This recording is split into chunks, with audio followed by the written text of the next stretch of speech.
The White House has just released a statement just moments ago about the appointment of Robert Mueller as the independent special counsel. The statement reads, quote, "As I have stated many times, a thorough investigation will confirm what we already know. There was no collusion between my campaign and any foreign entity. I look forward to this matter concluding quickly. In the meantime, I will never stop fighting for the people and the issues that matter most to the future of our country." That's the statement of President Donald J. Trump. Joining me now for the very latest on the appointment of Robert Mueller as special counsel to investigate Russian influence to whatever degree in the presidential election, Judicial Watch President Tom Fitton and RNC National Committeeman, former chairman of the Republican Lawyers Association, Randy Evans. Thank you both for being here.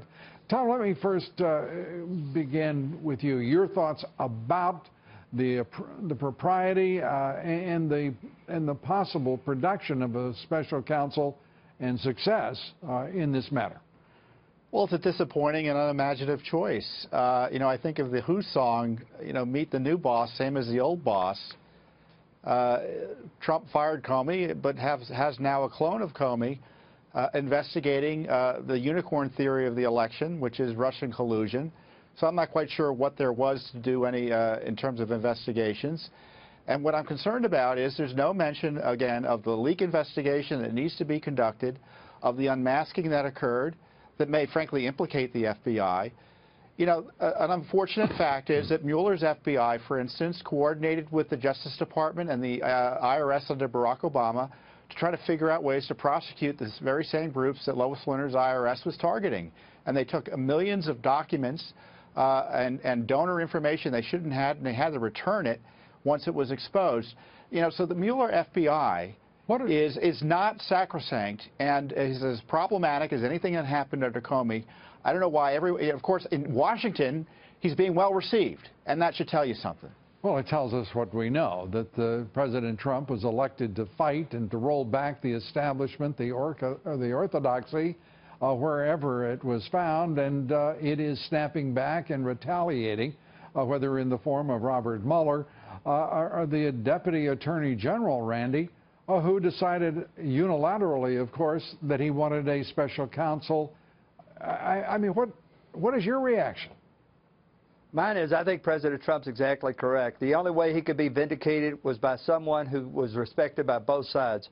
Remember, Director Mueller was confirmed by a vote of 98-0. He served under both Republican and Democratic presidents, and I think he's going to absolutely clear the president. But I will disagree with Tim on this one point. One thing that Rosenstein included in his order was that the investigation was to include any matters that arose or which may arise from the investigations. That little phrase was intended to capture the leakers. And so the person who sleeps better tonight, I think, is President Trump, who knows there's nothing to find. And the people who will lose sleep tonight are the leakers, the ones who now know there's a special counsel whose order includes the ability to not only find them, but to prosecute them. But that also, Tom, remains within the subjective judgment. It's not an imperative within the order to Robert Mueller. Do you believe it is? Yeah, I think there's that option. I mean, the language is broad, but I would have appreciated more specific language about that. Look, the big news now is that the FBI is subpoenaing the bank records of a mortgage by Mr. Manafort, a former campaign official under President Trump.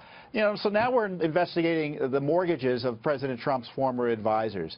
I don't know what's going on here as to what the FBI was doing to begin with, what the Justice Department was doing to begin with, that you needed an independent counsel to basically make a lot of noise about something that wasn't worthy of federal investigation.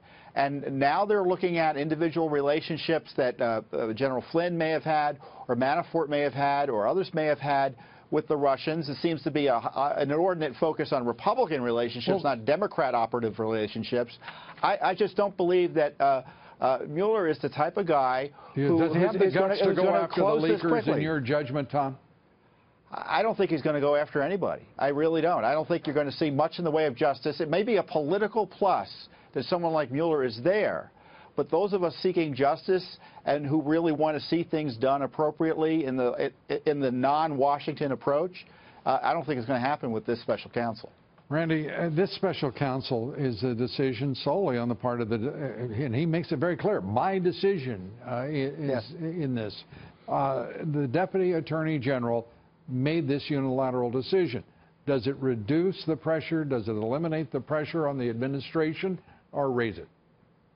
I think it reduces it. I think it sucks all of the oxygen out of the room. I think you've got now you have somebody who's, as a special counsel, who's not looking for a camera. He's not looking for a microphone. We're not going to have daily press briefings. We're not going to have testimony before endless committees before the Congress. I got it. I think what makes you so confident that he will go after the leakers? From that phrase, which is so ambiguous. I know that you have the inventive and imaginative mind of an attorney. But for us mortals who cannot find even a whisper as a suggestion of what you've discovered there in that language, tell us why. I'll tell you why. Because it was completely unnecessary to the order. It was completely extraneous to the order. Right. Instead, it was added, and it was added for a particular reason. I think you're going to be really surprised, Lou. I predict right now that next year we'll be talking about leakers going to jail. Well, I think that you have just delighted me on this beautiful evening with that, and so long as your forecast is highly accurate. Tom Fitton, great to have you with us. Thanks so much. Randy Evans, great to have you. Thanks so much. And